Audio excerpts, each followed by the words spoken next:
Hello दोस्तों, मैं मनीष करदम और मैं आपके सामने लेकर आया हूँ क्लास 10th सब्जेक्ट एसएसटी लोकतांत्रिक राजनीति में चैप्टर नंबर 2 जिसका नाम है संघवाद। इस वीडियो में पढ़ेंगे हम भाग नंबर फर्स्ट। इस चैप्टर का भाग नंबर फर्स्ट हम इस वीडियो में पढ़ेंगे। देखिए, लोकतांत्रिक राजनीति का चैप्टर नंबर फर्स्ट हम पढ़ चुके हैं जिसका नाम क्या था? सत्ता की साझेदारी। सत्ता की साझेदारी, उस चैप्टर को हम पढ़ चुके हैं। इस चैप्टर का आगे का पार्ट पढ़ेंगे हम चैप्टर नंबर संघवाद में। कहने का मतलब लोकतांत्रिक राजनीति का चैप्टर नंबर फर्स्ट सत्ता की साझेदारी, पावर शेयरिंग, कहीं ना कहीं चैप्टर नंबर 2 संघवाद से जुड़ा हुआ है। तो हम सत्ता की साझेदारी पढ़ चुके हैं, तो हम संघवाद को बहुत बेहतर से समझ सकते हैं। इस चैप्टर को हम कैसे समझ सकते हैं? बहुत बेहतर से समझ सकते हैं। तो सत्ता की साझेदारी हम पढ़ चुके हैं, ठीक है। अब हम पढ़ेंगे संघवाद, चैप्टर नंबर 2, इसका नाम क्या है? संघवाद। देखिए, चैप्टर नंबर 2 संघवाद क्या कहता है। तो पहले देखते हैं हम संघवाद क्या है। पहले मैंने आपको बताया है कि आप जो भी हेडिंग पढ़ो या जिस चैप्टर को पढ़ो तो पहले उसका आपको अर्थ जानना जरूरी है। तो हम जानेंगे संघवाद क्या है।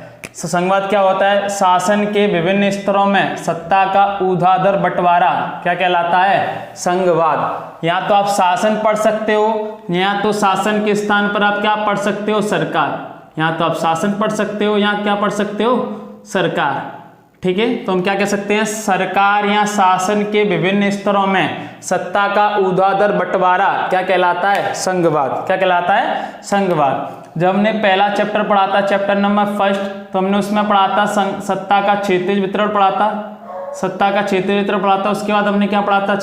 सत्ता का ऊर्ध्वाधर वितरण। क्या पढ़ा था? सत्ता का ऊर्ध्वाधर वितरण। ऊर्ध्वाधर मतलब खड़ी हुई पंक्ति में केंद्र सरकार अपनी शक्तियां राज्य सरकार के साथ साझा करती हैं और राज्य सरकार अपनी शक्तियां क्षेत्रीय मतलब स्थानीय स्वशासनों के साथ साझा करती हैं। उसे हम क्या कहते हैं? सत्ता का ऊर्ध्वाधर वितरण। क्या कहते हैं? सत्ता का ऊर्ध्वाधर वितरण। तो उसी पूरे इस ऊर्ध्वाधर वितरण को हम किस में पढ़ेंगे? चैप्टर नंबर 2 में, संघवाद में। आगे समझें। तो पहला 2 नंबर में आपसे पूछा जाएगा संघवाद क्या है? संघवाद क्या है? तो शासन या सरकार के विभिन्न स्तरों में सत्ता का ऊर्ध्वाधर बंटवारा क्या कहलाता है? संघवाद। और ऊर्ध्वाधर बंटवारा क्या होता है? केंद्र सरकार जब अपनी शक्तियां किसको बांट देती हैं? राज्य सरकार को। किसको? राज्य सरकार को। और राज्य सरकार किसको बांट देती हैं? स्थानीय सरकारों को। किनको? स्थानीय सरकारों को। उसे हम क्या कहते हैं? सत्ता का ऊर्ध्वाधर बंटवारा। तो इन तीनों प्रकारों की सरकार या सत्ता के बारे में हम इस पूरे चैप्टर में चर्चा करेंगे। तो आया समझ में संघवाद क्या है? शासन के विभिन्न स्तरों में, शासन को हम और क्या कह सकते हैं? सरकार या शासन के विभिन्न स्तरों में सत्ता का ऊर्ध्वाधर बंटवारा क्या कहलाता है? संघवाद। और ऊर्ध्वाधर बंटवारा क्या होता है? केंद्र सरकार अपनी शक्तियां राज्य सरकार के साथ साझा करती हैं, राज्य सरकार अपनी शक्तियां स्थानीय सरकारों के साथ साझा करती हैं। इसे ही हम क्या कहते हैं? सत्ता का ऊर्ध्वाधर वितरण। अब देखिए, आगे देखते हैं शासन कितने माध्यमों का होता है। कहने का मतलब शासन के कितने स्तर होते हैं या सरकार के कितने स्तर होते हैं। तो हम देखेंगे अब सरकार के स्तर। क्या देखेंगे? सरकार के स्तर। तो देखिए ध्यान से, हम क्या देख रहे हैं? शासन या सरकार के कितने स्तर होते हैं। सरकार या शासन कितने प्रकारों की होती हैं। तो सरकार या शासन आपके 2 प्रकारों की होती हैं। एक होती है आपकी संघात्मक शासन या संघात्मक सरकार। इसको हम और क्या पढ़ सकते हैं? सरकार। क्या पढ़ सकते हैं? सरकार, संघात्मक सरकार। और एक होती है आपकी एकात्मक सरकार। क्या होती है? एकात्मक सरकार। तो आपकी सरकार के कितने स्तर होते हैं? 2 स्तर, संघात्मक सरकार, एकात्मक सरकार। आगे समय में तो हम क्या पढ़ रहे हैं? सरकार के स्तर कितने? 2, संघात्मक सरकार और एकात्मक सरकार। क्योंकि हम शासन को क्या पढ़ सकते हैं? सरकार। तो आपसे पूछा जाएगा 1 नंबर में सरकार के कितने स्तर होते हैं? 2, संघात्मक शासन या संघात्मक सरकार या एकात्मक सरकार। आगे समझ में संघात्मक सरकार क्या होती है, एकात्मक सरकार क्या होती है, इसके बारे में हम अंतर स्पष्ट करेंगे। तो आपसे पूछा जाएगा शासन संघात्मक सरकार व एकात्मक सरकार के बीच में अंतर स्पष्ट कीजिए। तो संघात्मक सरकार क्या होती है? सरकार के 2 या अधिक स्तर होते हैं, उसे हम क्या कहते हैं? संघात्मक शासन या संघात्मक सरकार। शासन को हम सरकार पढ़ चुके हैं, बता चुका हूं आपको पहले ही। शासन के 2 या 2 से अधिक स्तर होते हैं, वहां क्या होती है, संघात्मक शासन। क्या होता है वहां, संघात्मक शासन। ठीक है। केंद्र सरकार राज्यों को आदेश नहीं दे सकती है, कहाँ, संघात्मक सरकार में। तो संघात्मक सरकार क्या कहती है, यहाँ सरकार के 2 या 2 से अधिक स्तर होते हैं। केंद्र सरकार राज्यों को आदेश नहीं दे सकती है, सिर्फ क्या दे सकती है, सलाह। आदेश नहीं दे सकती है, क्या नहीं दे सकती है, आदेश। कहने का मतलब ये वाली व्यवस्था, जैसे केंद्र सरकार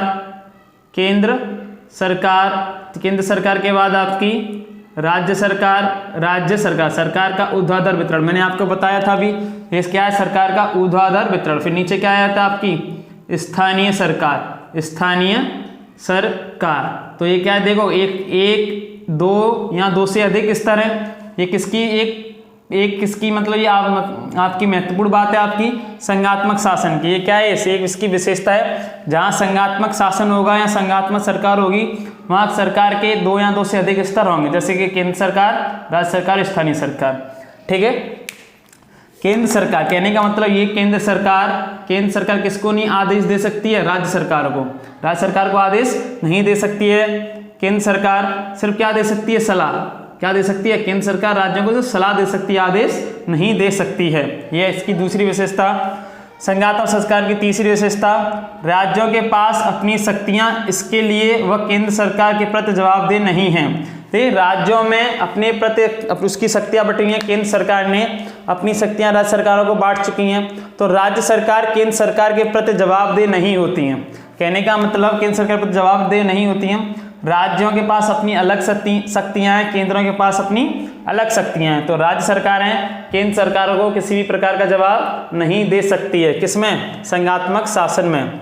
दूसरा लास्ट का देखिए, इसका संघात्मक सरकार का संघात्मक शासन की क्या विशेषता होती है, सभी स्तरों की सरकारें, कहने का मतलब केंद्र सरकार हो चाहे राज्य सरकार हो या स्थानीय सरकार हो, सरकारें जनता के प्रति जवाबदेह होती हैं। ये सरकारें कौन बनाती हैं, जनता के द्वारा ही तो सरकारें बनती हैं। तो ये तीनों स्तरों की सरकारें किसके प्रति जवाबदेह होती हैं, जनता के प्रति। जनता इनको क्या दे सकती है, जवाब। क्या दे सकती है जनता इनको, जवाब। हाँ, इतना समझ आपको।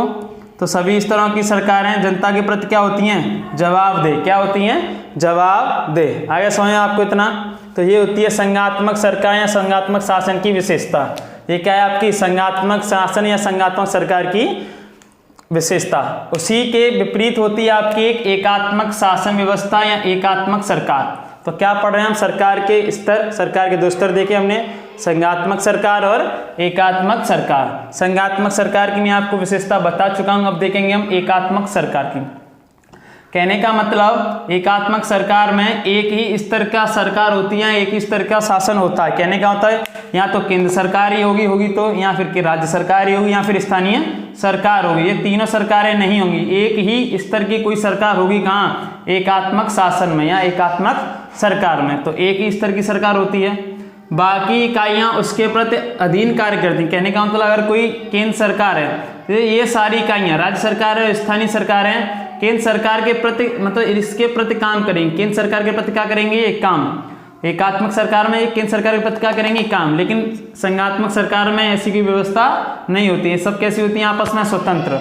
तो केंद्र सरकारें, तीसरी इसकी विशेषता देखिए, केंद्र सरकार प्रांतीय सरकारों को आदेश दे सकती है। इसमें क्या था, हमने क्या पढ़ा था, केंद्र सरकार राज्य सरकार को आदेश नहीं दे सकती, सिर्फ क्या दे सकती है, सलाह। लेकिन एकात्मक सरकार में जब केंद्र सरकार के ये दोनों सरकारें अधीन में होती हैं, जो केंद्र सरकार कहेगी वो इन दोनों सरकारों को करना पड़ेगा, किसमें, एकात्मक सरकार में। एकात्मक सरकार में तो केंद्र सरकार प्रांतीय सरकारों को क्या दे सकती है, आदेश दे सकती है।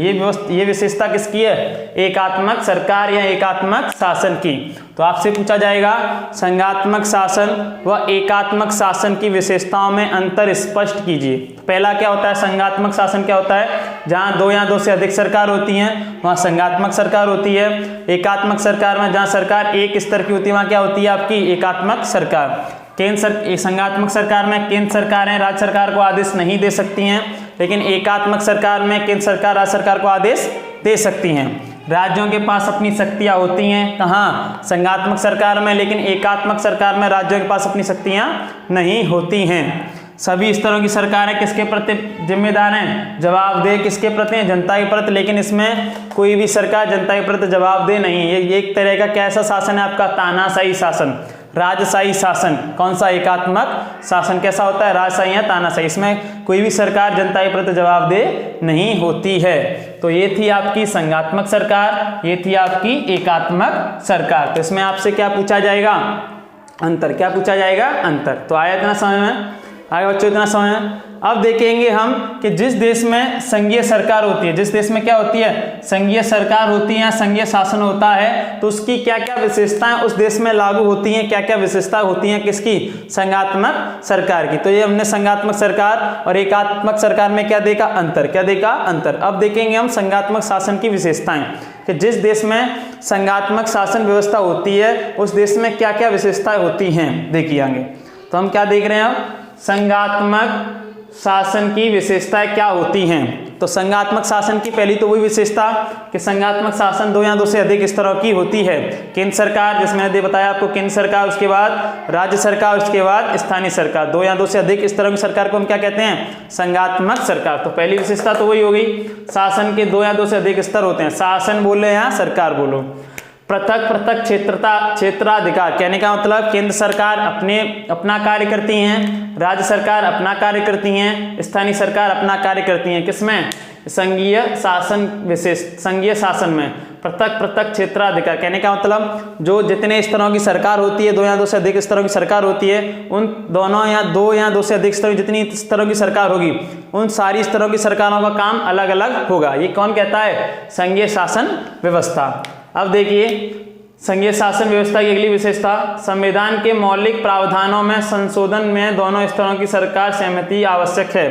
कहने का मतलब संविधान में, हमारे भारतीय संविधान में अगर किसी भी प्रकार का संशोधन होगा तो उसमें केंद्र सरकार और राज्य सरकार है, केंद्र सरकार है और राज्य सरकार है, दोनों कैसी होंगी, बराबर की भागीदारी होंगी।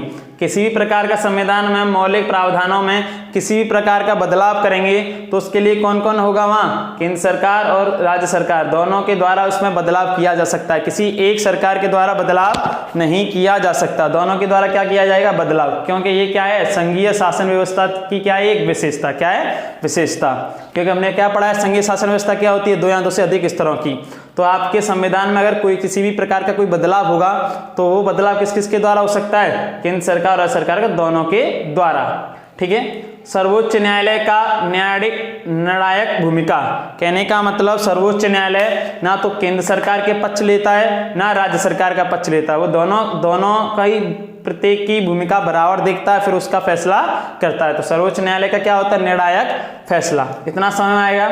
तो जिस देश में संघीय शासन व्यवस्था होती है उस देश में ये सारी विशेषताएं लागू होती हैं, जिनमें से एक हमारा देश क्या है, संघीय शासन व्यवस्था को लागू करने वाला देश है। ये सारे जो मैं आपको उदाहरण बता रहा हूँ, केंद्र सरकार, राज्य सरकार, स्थानीय सरकार, ये सारी किसके उदाहरण हैं, हमारे भारत देश की संघीय शासन व्यवस्था की। क्योंकि हमारा भारत देश कैसा, एक संघीय शासन व्यवस्था को अपनाने वाला। ठीक है।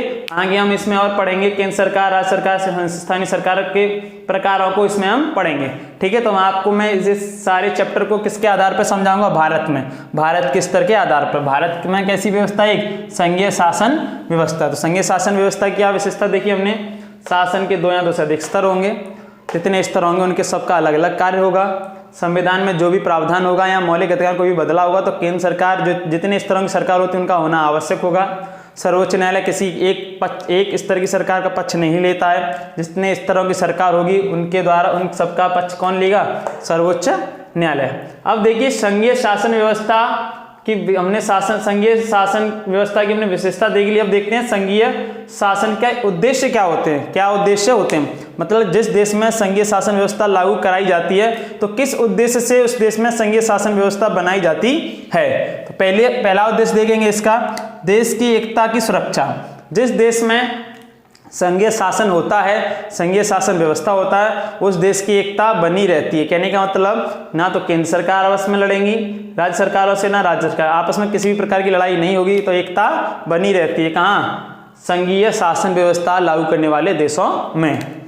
क्षेत्रीय विविधताओं का सम्मान। कहने का मतलब हमारे देश में कई प्रकार के मतलब धर्म रहे, हमारे देश में कई प्रकार की जनजातियां हैं, हमारे देश में कई प्रकार के मतलब क्षेत्र आपस में बटे हुए हैं, तो उन सभी क्षेत्र हैं, उन सभी धर्मों, सभी जातियों का समान प्रकार से क्या किया जाता है, सम्मान। क्या किया जाता है, सम्मान। यही क्या है, क्षेत्रीय विविधताओं का सम्मान। मतलब जितनी भी विभिन्नताएं हमारे देश में देखी जाती हैं उन सारी विभिन्नताओं का सम्मान किया जाता है। ये किसके उद्देश्य हैं, संघीय शासन के। किसके उद्देश्य हैं ये, संघीय शासन के। जैसे देखिए हमने पढ़ा था पहला चैप्टर हमने सत्ता की साझेदारी पढ़ा था, जिसमें एक देश पढ़ा था हमने बेल्जियम और एक देश पढ़ा था श्रीलंका। तो बेल्जियम देश ने तो सत्ता की साझेदारी का प्रयोग किया था। कहने का मतलब उसने केंद्र सरकार की शक्तियां राज्य सरकार को बांटी थी, सभी मंत्रियों की संख्या बराबर की थी, मैंने बताया था आपको बेल्जियम ने। लेकिन श्रीलंका उस व्यवस्था को पूरी नहीं कर पाया। क्यों? क्योंकि वहाँ कोई ऐसा मंत्री योग्य नहीं था सत्ता की साझेदारी को पूर्ण रूप से वहाँ लागू करा सके। और हमने देखा, देखो बेल्जियम सत्ता की साझेदारी का प्रयोग किया, उसने सरकार का अच्छी तरीके से प्रयोग किया, तो वहाँ किसी प्रकार का कोई युद्ध नहीं हुआ। लेकिन श्रीलंका इस व्यवस्था को लागू नहीं कर पाया सत्ता की साझेदारी को, तो उसमें हमने देखा गृह युद्ध हुए। क्या हुआ उसमें, हमने गृह युद्ध हुए। तो ये होती है आपकी संघीय शासन व्यवस्था। इसके उद्देश्य, इसकी विशेषता हमने देखी। संघीय संघात्मक सरकार व एकात्मक सरकार हमने अंतर देखे। संघवाद क्या है ये देखा। इससे आगे हम पढ़ेंगे अगले चैप्टर में। मोस्ट इंपोर्टेंट आपका ये चैप्टर है, तो पढ़ते रहिए बच्चों, ठीक है। रिवीजन कीजिए आपका। देखिए आप पहला चैप्टर पढ़ोगे, उसके बाद दूसरा चैप्टर पढ़ोगे, तब आपको बिल्कुल क्लियर समझ में आएगा, ठीक है। डायरेक्ट आप दूसरा चैप्टर पढ़ोगे इसको तो नहीं समझ में आएगा। तो पहले आप पहले वीडियो को देखो, उसके बाद इस चैप्टर की फर्स्ट वीडियो को आप देखना, तो आपको सब कुछ समझ में आएगा। आगे समझ में, ठीक है बच्चों। तो आगे पढ़ेंगे हम कल इस वीडियो में, कल इस चैप्टर का भाग नंबर पढ़ेंगे हम सेकंड आगे, ठीक है बच्चों। ठीक है बच्चों, थैंक यू। पढ़ते रहिए।